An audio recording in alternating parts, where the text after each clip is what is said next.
నమస్తే. Joy of scientific టెంపర్‌కి తిరిగి స్వాగతం. నేను శిరీష. ఈరోజు మనం lecture number 4 in the ancient Indian history mahajanapadas గురించి నేర్చుకుందాం. మరి లెక్చర్ నెంబర్ 1, 2, 3 ఏంటి? అదే stone age, paleolithic age, mesolithic age, neolithic age, Indus valley civilization, Vedic civilization. ఇప్పుడు లెక్చర్ నెంబర్ 4 మహాజనపదాస్. టాపిక్లోకి వెళ్ళే ముందు మహాజనపదాస్ గురించి కంప్లీట్గా క్లియర్గా ఏ డౌట్ లేకుండా అర్థం కావాలంటే ఏవైతే వర్డ్స్ కావాలో బ్యాక్గ్రౌండ్లో ఏ టాపిక్స్ మనకి అర్థమైతే మనకి ఇది ఇంకా క్లియర్గా అర్థమవుతుంది, మనం ఒక ఫ్లోలో ఉంటాము. అదే stone age, Indus valley civilization, Vedic civilization, ఇవన్నీ నేను ప్లేలిస్ట్ చేసి డిస్క్రిప్షన్ బాక్స్లో పోస్ట్ చేస్తాను. అవన్నీ చూసిన తర్వాత ఇక్కడికి రండి, అప్పుడు మీకు ఇంకా క్లియర్గా అర్థమవుతుంది. లేదు నేను ఫస్టే మహాజనపదాస్ నేర్చుకుంటాను డైరెక్ట్గా అనంటే బాహుబలి 2 ఫస్ట్ చూసినట్టు ఉంటుంది. అందుకే అవన్నీ చూసి ఇక్కడికి వస్తే మీరు ఒక ఫ్లోలో ఉంటారు. ఓకేనా?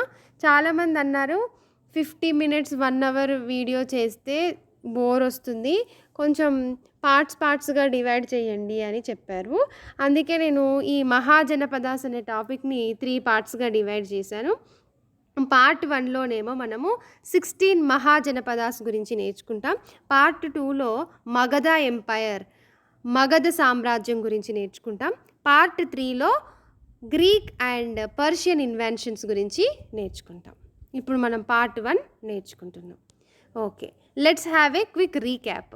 అసలు ప్రీవియస్ ఎపిసోడ్లో ఏం జరిగింది అనేది మనం ఒకసారి రీక్యాప్ చేద్దాం, ఎందుకంటే ఎవరు చూసినా ఈ వీడియో అర్థం కావాలి కదా.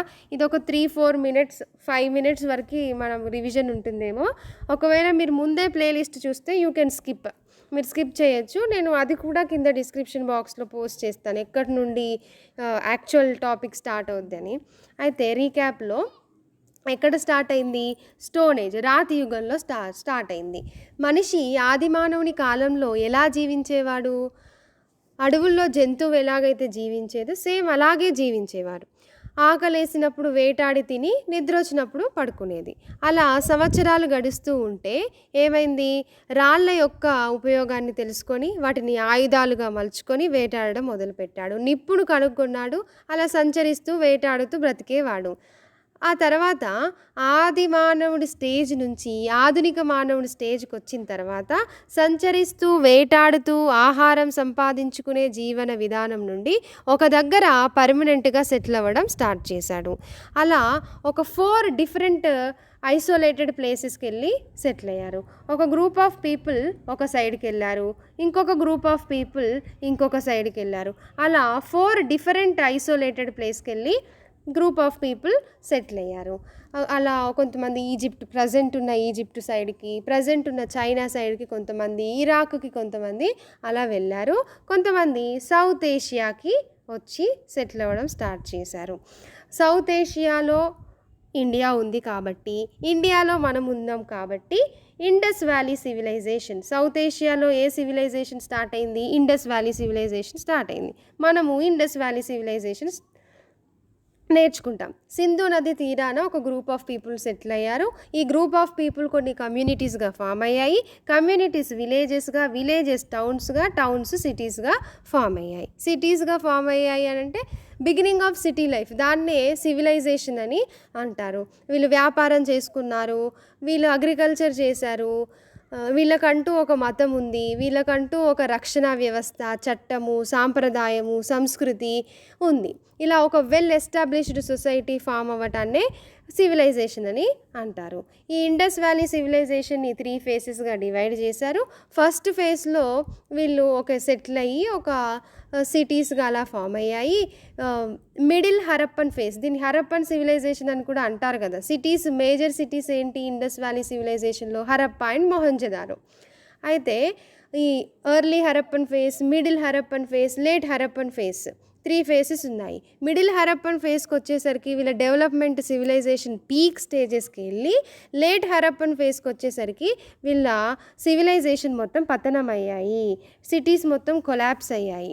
ఈ సిటీస్ మొత్తం కొలాప్స్ అయ్యాయి. రీజన్స్ ఏవైనా కావచ్చు. కొంతమంది ఎర్త్‌క్వేక్స్ వచ్చి, క్లైమేట్ చేంజెస్ వచ్చి అని డిఫరెంట్ రీజన్స్ చెప్తారు. డిసీజెస్ వచ్చి అట్లా అయిందని అంటారు. అయితే ఎప్పుడైతే వీళ్ళ పతనం అవ్వడం స్టార్ట్ అయిందో అదే టైంలో హరప్పన్ ఔట్‌స్కర్ట్స్‌లో కొంతమంది కొత్త పీపుల్, న్యూ పీపుల్ వచ్చారు. వాళ్ళే ఆరియన్స్. ఆరియన్స్ రాకతో ఇంకొక కొత్త మేజర్ సివిలైజేషన్ స్టార్ట్ అయింది. అదే వేదిక్ సివిలైజేషన్. Vedic civilisation. ఎందుకు దీన్ని వేదిక్ సివిలైజేషన్ అని అంటారు అని అంటే, మనకి వేదాలు ఉన్నాయి కదా, 4 వేదాలు, ఋగ్వేద, సామవేద, యజుర్వేద, అథర్వవేద, ఇవన్నీ ఈ పీరియడ్లోనే కంపోజ్ చేశారు కాబట్టి దీన్ని వేదిక్ సివిలైజేషన్ అని అంటారు. దీంట్లో కూడా మళ్ళీ 2 ఫేసెస్ ఉన్నాయి. ఫస్ట్ ఫేజ్ వచ్చేసి ఎర్లీ వేదిక్ పీరియడ్, సెకండ్ వచ్చేసి లాటర్ వేదిక్ పీరియడ్. ఇట్లా 2 పీరియడ్లు ఉన్నాయి. ఎర్లీ వేదిక్ పీరియడ్లో అంతా కొంచెం బాగానే ఉండేది. ఇండస్ వ్యాలీ సివిలైజేషన్ ఆ పీరియడ్లో వాళ్ళు అర్బన్ లైఫ్ని లీడ్ చేశారు, అంటే సిటీ లైఫ్ని లీడ్ చేశారు. కానీ వేదిక్ సివిలైజేషన్ ఈ టైంలో ఆరియన్స్ వచ్చిన తర్వాత వీళ్ళు రూరల్ లైఫ్ని లీడ్ చేశారు, అంటే పల్లెటూరులో ఉండే జీవన విధానం లాగా. సెమీ నొమాడిక్ ప్యాసోట్రల్ లైఫ్ అంటే పశువులపైన ఆధారపడి పశువులను కాసుకుంటూ వీళ్ళు బ్రతికేవారు. ఎర్లీ వేదిక్ పీరియడ్లో అంతా బాగానే ఉండేది. మళ్ళీ వాళ్ళ అగ్రికల్చర్ ఎలా ఉండేది, వాళ్ళ social structure, political structure, economical life, religion అది చదువుకుంటాం. లాటర్ వేదిక్ పీరియడ్కి వచ్చేసరికి కొంచెం వీళ్ళ జీవన విధానంలో కొంచెం తేడాలు వచ్చాయి. ఏంటది అని అంటే వర్ణ సిస్టమ్, అంటే ఇప్పటికీ మనల్ని పట్టి పీడిస్తున్న కుల వ్యవస్థకి బీజం పడింది ఎక్కడ అంటే అది లాటర్ వేదిక్ పీరియడ్లోనే. వర్ణ సిస్టమ్ ఏంటి అది? బ్రాహ్మణాస్, క్షత్రియాస్, వైశ్యాస్, శూద్రాస్ అని పీపుల్ని ఈ 4 విధాలుగా క్లాసిఫై చేశారు. Upper class Brahmanas and Kshatriyas అని, వైశ్యాస్ మిడిల్ స్టేజ్లో, శూద్రాస్ అని అంటే వీళ్ళందరికీ వీళ్ళు సేవలు చేయాలని బానిసల్లాగా అలా చేశారు. అయితే ఈ పీరియడ్లో ఏమైంది, ఈ బ్రాహ్మణాస్ యొక్క డామినేషన్ ఎక్కువైపోయింది అనమాట.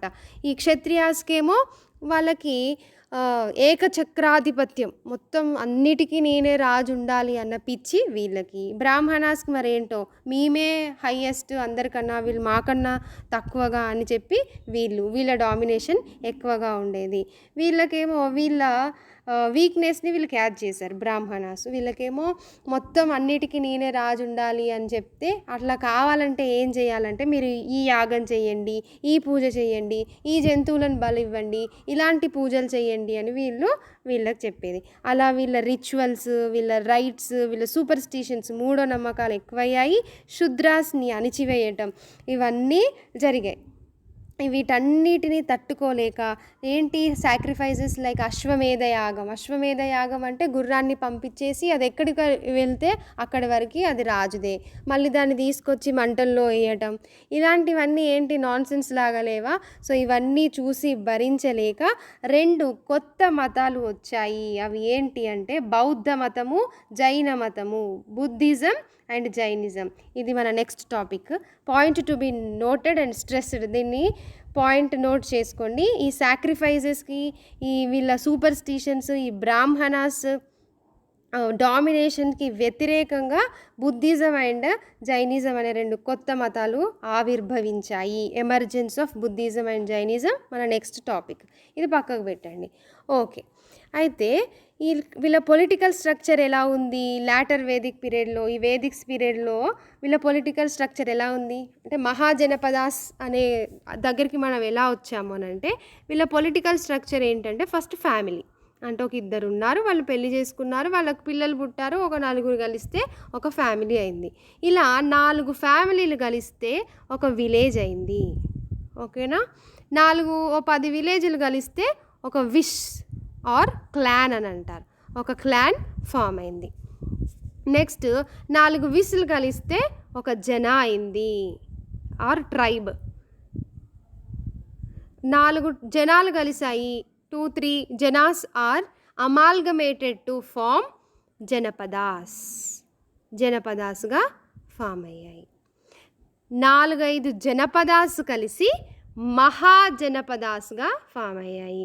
ఇప్పుడు మనకి ఒక 10 విలేజెస్ కలిస్తే ఒక మండలం, ఒక 10 మండలాలు కలిస్తే, ఒక 20 మండలాలు అలా కలిస్తే ఒక జిల్లా, ఒక 10 జిల్లాలు కలిస్తే ఒక రాష్ట్రం, ఒక 30 రాష్ట్రాలు కలిస్తే ఒక దేశం అన్నట్టుగా వీళ్ళకి ఎలా ఉండేది ఈ వేదిక్ పీరియడ్లో పొలిటికల్ స్ట్రక్చర్ అని అంటే 4 ఫ్యామిలీలు కలిస్తే ఒక విలేజ్, 4 విలేజెస్ కలిస్తే ఒక విష్ ఆర్ క్లాన్, 4 విషెస్ కలిస్తే 4 జనాలు కలిస్తే జనపదాస్, 2-3 జనపదాస్ కలిస్తే అది మహాజనపదాస్గా ఫామ్ అయ్యాయి.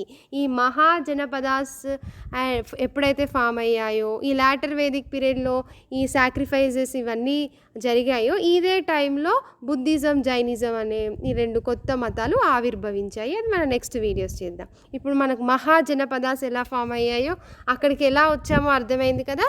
సో ఇప్పుడు మనము మహాజనపదాస్ గురించి నేర్చుకుందాం. From Janapadas to Mahajanapadas. By the 6th century BCE there were approximately 22 different Janapadas. 6th century BCE వరకు ఒక 22 జనపదాస్ ఉండేది. అయితే వీళ్ళ సోషియో ఎకనామికల్ డెవలప్మెంట్ అంటే వీళ్ళు సోషల్గా, ఎకనామికల్గా, ఆర్థికంగా, సామాజికంగా అభివృద్ధి చెందారు. ఎలా అభివృద్ధి చెందారనంటే వ్యవసాయంలో ఐరన్ని యూస్ చేశారు, ఇనుమును యూస్ చేశారు, మిలిటరీలో కూడా ఐరన్ని యూస్ చేశారు. అలాగే మతపరంగా, రాజకీయంగా అభివృద్ధి చెందారు.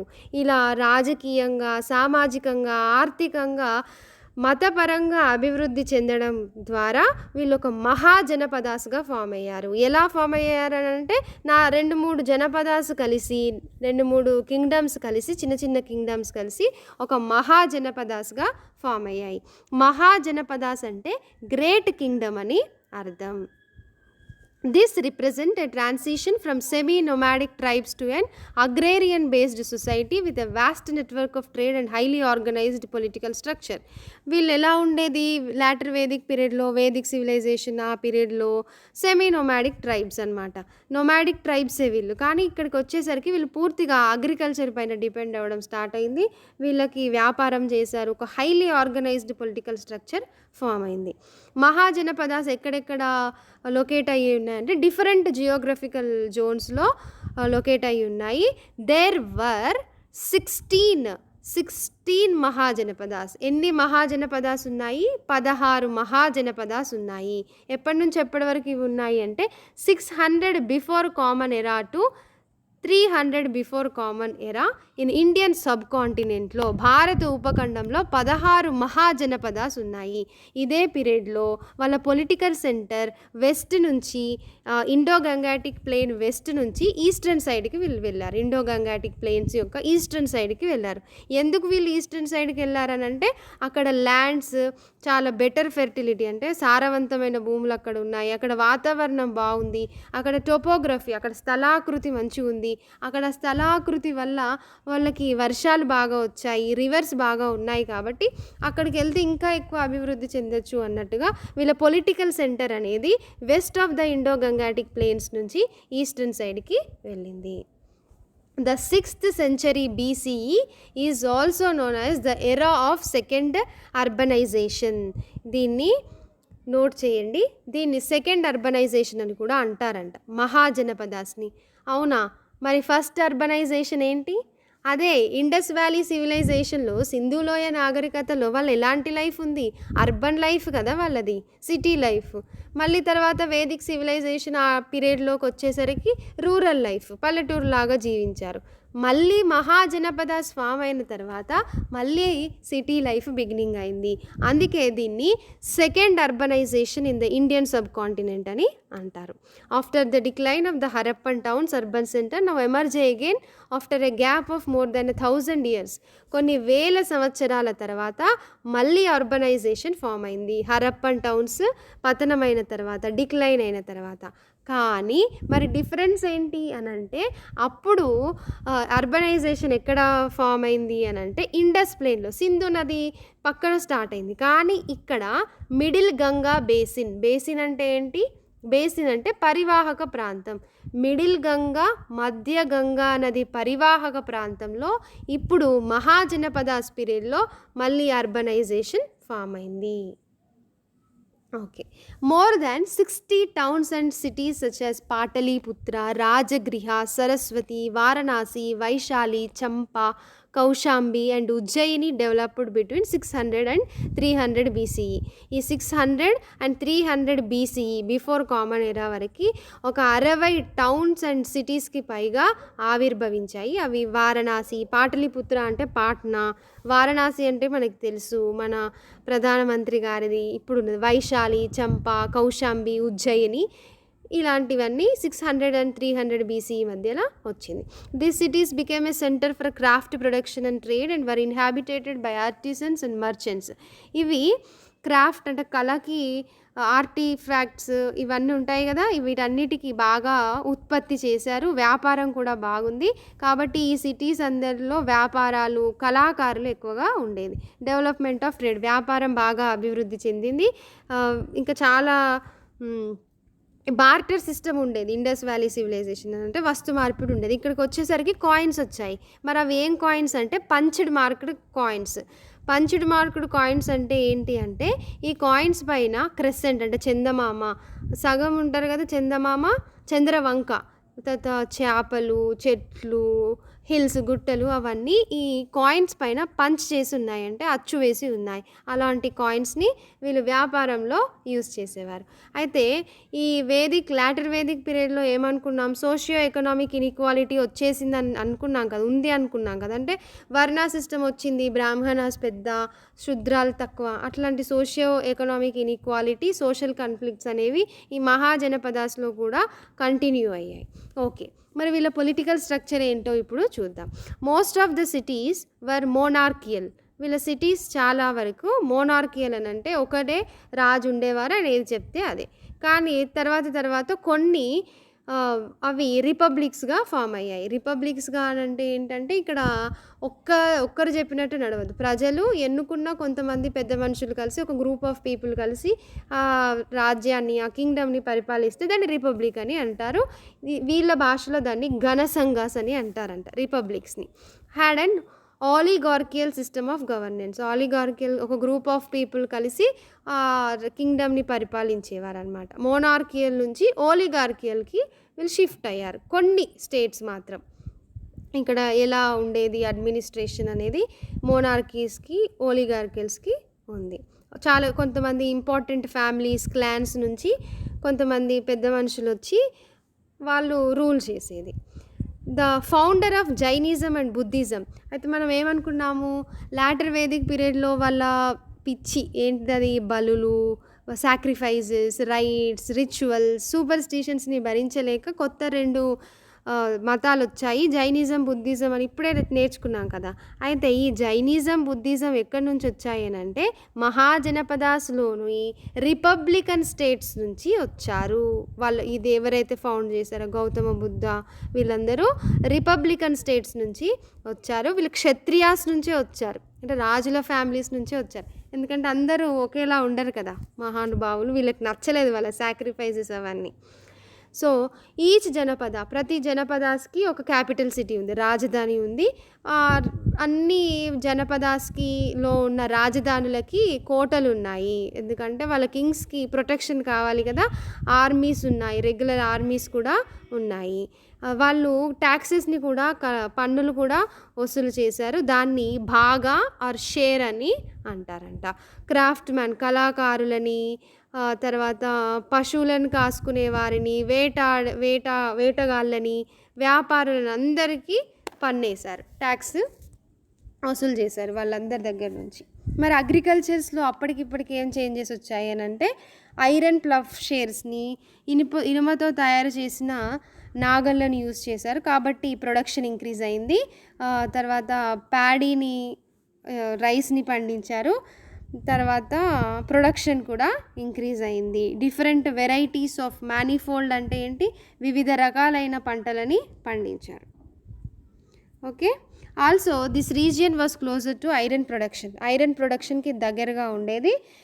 మరి మనకి మహాజనపదాస్ గురించి ఎలా తెలిసింది, what is the source of information అని అంటే అది సాంస్క్రిట్ లిటరేచర్లోనే ఉంది. Vedic literature, Sanskrit literature. మళ్ళీ మహాజనపదాస్ గురించి అక్కడక్కడ యాక్సిడెంటల్గా మనకి బుద్ధిజం అండ్ జైనిజం గురించి వచ్చిన టెక్స్ట్లో కూడా వస్తుంది. ఓకేనా. They extended from the northwestern Pakistan to eastern Bihar and from mountain regions of Himalayas. వాళ్ళు నార్త్ వెస్టర్న్ పాకిస్తాన్ నుంచి ఈస్టర్న్ బీహార్ వరకు ఎక్స్టెండ్ అయ్యారంట, మౌంటేనియస్ రీజియన్స్ ఆఫ్ హిమాలయాస్ నుంచి. ఓకే, అయితే ఇందులో జనపదాస్ ఉన్నాయి కదా, జనపదాస్, మహాజనపదాస్, కింగ్డమ్స్ అన్నీ సూపర్మసీ అంటే ఆధిపత్యం కోసం పోరాడాయి. In struggle for supremacy during the 5th century BCE, the growing states Magadha emerged as a predominant power in the ancient India, annexing of the several of the Janapadas. ఈ జనపదాస్ అన్నీ పోటీ పడ్డాయి, ఆధిపత్యం కోసం పోరాటం చేశాయి. ఈ ఆధిపత్య పోరులో మగధ అనే ఒక కింగ్డమ్ అది ఒక ప్రీడామినెంట్ పవర్గా, సూపర్ పవర్గా ఆవిర్భవించింది పురాతన భారతదేశంలో. ఎలా అనంటే ఇంకా చాలా జనపదాస్ని దాంట్లో ఆక్రమించుకుంటూ, చాలా జనపదాస్ని ఆక్రమించుకుంటూ, అనెక్సింగ్ అంటే అదే కదా అనెక్సియేషన్, ఆక్రమించుకుంటూ మగధ కింగ్డమ్ ఒక సూపర్ డామినెంట్ పవర్గా ఆవిర్భవించింది. మగధ ఎంపైర్, మగధ సామ్రాజ్యం లాగా. మగధ సామ్రాజ్యం గురించి మనం పార్ట్ 2లో చదువుకుంటాం. ఓకే, ఇది ఒకసారి నోట్ చేసుకోండి, మగధ ఇంపార్టెంట్. ఇప్పుడు 16 మహాజనపదాస్ ఉన్నాయని మనము అనుకున్నాం కదా. ఎన్ని ఉన్నాయి మహాజనపదాస్? 16 మహాజనపదాస్. ఈ 16 మహాజనపదాస్ యొక్క రాజధానులు ఏంటి, ఇవి ఎక్కడుండేవి, ప్రజెంట్ ఇవి ఎక్కడుండేవి అనేది చూద్దాం మనం. 16 మహాజనపదాస్ ఏంటి? కాశీ, కోసల, అంగ, మగధ, వజ్జి, మల్ల, చెడి, వత్స, కురు, పంచల, మత్స్య, సౌరసేన, అస్సక, అవంతి, గంధార, కంబోజ. ఇవి 16 మహాజనపదాస్. వీటి యొక్క క్యాపిటల్ సిటీస్ ఏంటి, వీటి ఇప్పుడు ప్రజెంట్ ఇవి ఎక్కడున్నాయి అనేది చూద్దాం. ఫస్ట్ అంగ. అంగ దీని గురించి మనకి మహాభారతంలో అథర్వ వేదాలో, 4 వేదాలలో అథర్వ వేద ఒకటే కదా, అంగ యొక్క ప్రస్తావన వచ్చింది. During the rule of Bimbisara. Bimbisara ఎవరు అని అనుకుంటున్నారా? మగధ అనే ఒక ప్రీడామినెంట్ పవర్ ఉంది మగధ సామ్రాజ్యంలో అని అన్నాం కదా. అందులో ఇంపార్టెంట్ రూలర్, చాలా ముఖ్యమైన పరిపాలకుడు ఎవరనంటే బింబిసారా. ఈయన పేరు గుర్తుపెట్టుకోండి, బింబిసారా. మనకి నెక్స్ట్ మగధ ఎంపైర్లో ఈయన గురించి వస్తుంది. ఈ బింబిసారా పీరియడ్లో ఈ అంగ అనే, మనం ఏమనుకున్నాము, మగధ ఎంపైర్, మగధ సామ్రాజ్యం, చాలా జనపదాస్ అన్నీ కలిసి మగధ సామ్రాజ్యంగా ఫామ్ అయ్యాయి అని అనుకున్నాం కదా. అయితే అందులో రాజులు ఉంటారు కదా, ఇంపార్టెంట్ రూలర్స్. అందులో ఒక ఇంపార్టెంట్ రూలర్ బింబిసారా. ఆ బింబిసారా పరిపాలిస్తున్న కాలంలో ఈ అంగ అనే జనపదాస్ని మగధ ఎంపైర్లోకి వాళ్ళు ఆక్రమించుకున్నారు. ఇది ఎక్కడుంది? ఫస్ట్ ఇప్పుడు ప్రజెంట్ డేలో బీహార్ అండ్ వెస్ట్ బెంగాల్లో ఈ అంగ సామ్రాజ్యం ఉంది, అంగ జనపద ఉంది. Next one is Kashi. Kashi ఇది వారణాసిలో ఉంది. ఈ సిటీకి వారణాసి అని ఎలా వచ్చిందనంటే వరుణ అండ్ అసి రివర్స్ ఉండేవంట. ఆ 2 నదుల నుంచి దీనికి వారణాసి అని వచ్చింది. దీని గురించి మత్స్య పురాణాలు ఉన్నాయి కదా మనకు, గరుడ పురాణ, మత్స్య పురాణ, విష్ణు పురాణ. అందులో మత్స్య పురాణలో ఈ కాశీ గురించి వచ్చింది. నెక్స్ట్ సౌరసేన. దీని క్యాపిటల్ మథుర. మథుర అంటే ఉత్తరప్రదేశ్లో ఉంది కదా, శ్రీకృష్ణుని జన్మస్థలం అని అంటారు. ఆ ఉత్తరప్రదేశ్లోని మథుర ఈ సౌరసేన యొక్క రాజధాని. ఇందులో కృష్ణ వర్షిప్, శ్రీకృష్ణుని జన్మస్థలం అని అంటున్నామంటే వాళ్ళు కృష్ణుని ఆరాధిస్తారు కదా, so centre for Krishna worship. కాకపోతే బుద్ధిజం కూడా ఫాలో అయ్యేవారు కూడా చాలామంది ఉన్నారు. Next one is Panchala. Western Uttar Pradesh ఉంది ప్రజెంట్. దీని నార్థన్ పంచల్ యొక్క క్యాపిటల్ సిటీ వచ్చేసి అచిత్ర అండ్ కంపిల్యా ఏమో సదర్న్ రీజియన్స్కి. ఇక్కడ నేచర్ ఆఫ్ గవర్నమెంట్, వీళ్ళ ప్రభుత్వం ఎలా ఉండేది అంటే మోనార్కీ నుంచి రిపబ్లిక్కి షిఫ్ట్ అయ్యారు. Next is Kuru. Capital city Indraprastha is the capital city. Present day Meerut and southern eastern హర్యానాలో ఇది ఉంది. కురు అంటే మనకి ఏం గుర్తొస్తుంది? కురుక్షేత్ర. కురుక్షేత్ర అనేది ఈ కురు అనే ఈ సైట్ దగ్గరే జరిగిందని రిఫరెన్సెస్ ఉన్నాయి. ఇది గవర్నెన్స్ ఏమో republic form of governments, monarchy నుంచి రిపబ్లిక్కి షిఫ్ట్ అయ్యారు, వీళ్ళు మూవ్ అయ్యారు. నెక్స్ట్ వన్ ఇస్ చెడి. దీని క్యాపిటల్ వచ్చేసి సోతివతి, జైపూర్లో ఉంది, Rajasthan. This was sited in the రిగ్వేదాలో దీని గురించి వచ్చిందంట. ఇది ప్రజెంట్ డే బుందేల్ఖండ్లో ఉంది. Next one is Gandhara. Capital city వచ్చేసి టాక్సీలా. అథర్వ వేదాలో గంధారా గురించి చెప్పారు. ఇక్కడ ఈ గంధారాలో ఉన్న పీపుల్ మాత్రం యుద్ధం చేసే కళలో ప్రావీణ్యులు అనమాట, చాలా highly trained. It is significant for international commercial activities, అంటే అంతర్జాతీయ వ్యాపారాలు చేసే కార్యకలాపాలు ఉన్నాయి అని ఉంది గంధారాలో. Next one is Kamboja. Cambodia capital city Puncha. It is situated in present day Kashmir and Hindu Kush. Several literary sources mentions in the Cambodia was republic. వీళ్ళు రిపబ్లిక్ గానే ఉన్నారు. Next one is Ashmaka. దీని క్యాపిటల్ సిటీ పరిస్తాన్ or Paithan, located at the bank of Godavari నది తీరాన అష్మక Kingdom ఉంది. జనపద, మహాజనపద. వజ్జి ఒక capital city Vaishali, బీహార్లో ఉంది. నెక్స్ట్ వన్ వచ్చేసి మల్లా యొక్క క్యాపిటల్ సిటీ ముసినిరా, రిపబ్లిక్. దీని డియోరియా అండ్ ఉత్తరప్రదేశ్లో ఉంది. సో ఇప్పుడు మనం ఒక 16 జనపదాస్లోని 16 మహాజనపదాస్లోని 12 మహాజనపదాస్ గురించి మనం నేర్చుకున్నాం. అయితే ఈ టైంలో ఏమైందనమాట, వీళ్ళు ఆధిపత్యం కోసం పోరు జరిగింది కదా, ఒకరి కోసం ఒకరు, అందరిట్లలో నేనే ఫస్ట్ ఉండాలి. ఇప్పుడు మన అన్ని దేశాలలో పోటీ పడుతున్నాయి కదా, చైనా ఏమనుకుంటుంది, నేనే ఫస్ట్ ఉండాలి, వరల్డ్ నెంబర్ 1 అన్నట్టు. ఈ 16 మహాజనపదాస్లో కూడా ఆధిపత్య పోరు సాగింది. అందులో ఏమయ్యాయి, స్మాల్ కింగ్డమ్స్, చిన్న రాజ్యాలు, బలహీనంగా ఉండే వాళ్ళందరూ స్ట్రాంగర్ రూలర్స్కి వాళ్ళే లొంగిపోయారు. కాబట్టి అవి ఎలిమినేట్ అయ్యాయి. కొంతమంది ఆక్రమించుకున్నారు. స్ట్రాంగ్ రూలర్స్ ఎవరైతే ఉంటారో వీక్ రూలర్స్ పైన వాళ్ళపైన పోరాటం చేసి వాళ్ళని యుద్ధం చేసి ఓడించి ఆ రాజ్యాలను వీళ్ళతో కలుపుకున్నారు. అట్లా అన్నీ గ్రాడ్యువల్గా ఎలిమినేట్ అయిపోయాయి. Finally in the mid 6th century BCE, mid 6th century before common ఎరా వరకు ఓన్లీ 4 కింగ్డమ్స్ మాత్రమే సర్వైవ్ అయ్యాయి. ఏంటవి అనంటే వత్స, అవంతి, కోసల అండ్ మగధ. ఇప్పటి వరకు మనం చూసాం కదా, చిన్నవి 12 చూసామా మహాజనపదాస్. అవన్నీ ఈ 4 ఏదో ఒక దాంట్లో కలిసిపోయి లాస్ట్కి మిడ్ 6th century BCE వరకు ఈ 4 కింగ్డమ్స్ మాత్రమే సర్వైవ్ అయ్యాయి. ఏంటవి, వత్స, అవంతి, కోసల, మగధ.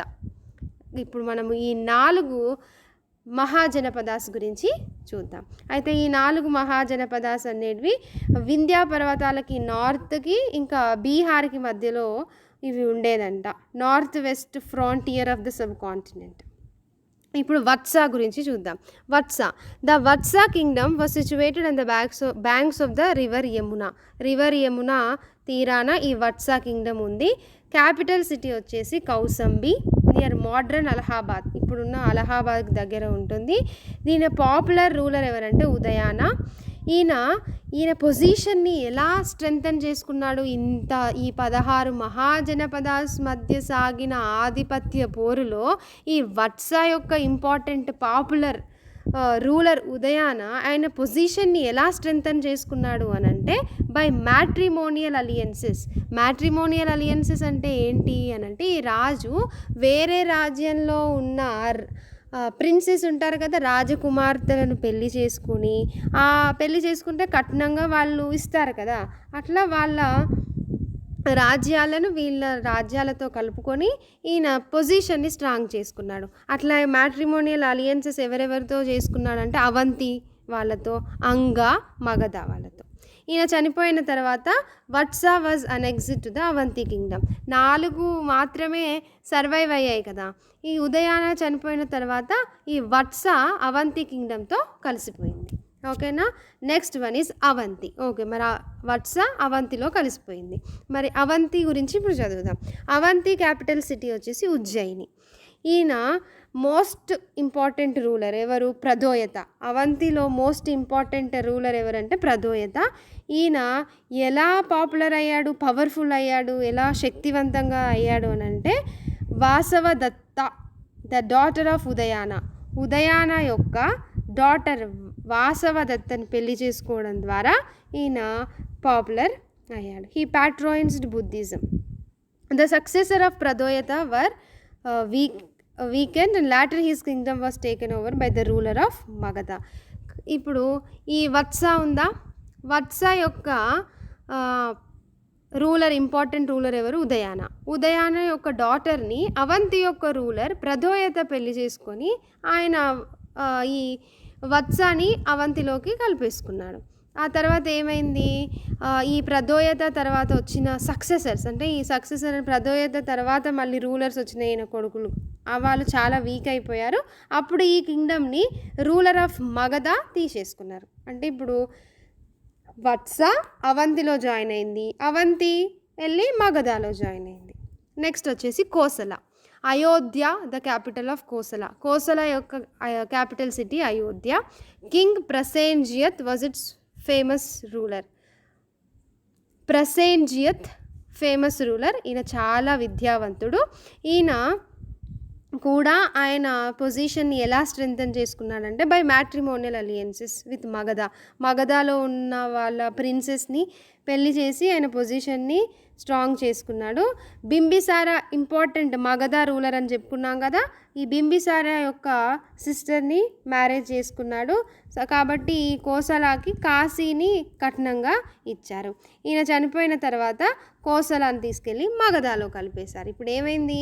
అన్నీ వచ్చేసి మగధలో వచ్చేసాయి. కాశీ, కోసల, అవంతి, వత్స ఇవన్నీ జనపదాస్ వచ్చి మహాజనపదాస్ వచ్చి ఒక్క మహాజనపదాస్గా ఫామ్ అయింది. అదే మగధ కింగ్డమ్. మగధ ఎంపైర్, మగధ సామ్రాజ్యము. పార్ట్ 2 ఆఫ్ ద మహాజనపదాస్ ఏంటి? మగధ సామ్రాజ్యము. అది మనం నెక్స్ట్ పార్ట్లో చూద్దాం. Stay tune. That's it friends. నా ఎక్స్ప్లెనేషన్ మీకు నచ్చిందా? నచ్చితే please do subscribe and share. పక్కనే బెల్ ఐకాన్ ఉంటుంది కదా, దానిపైన క్లిక్ చేయండి. అప్పుడు నేను వీడియో పోస్ట్ చేసిన వెంటనే మీకు నోటిఫికేషన్ వస్తుంది. ఓకేనా? Thank you.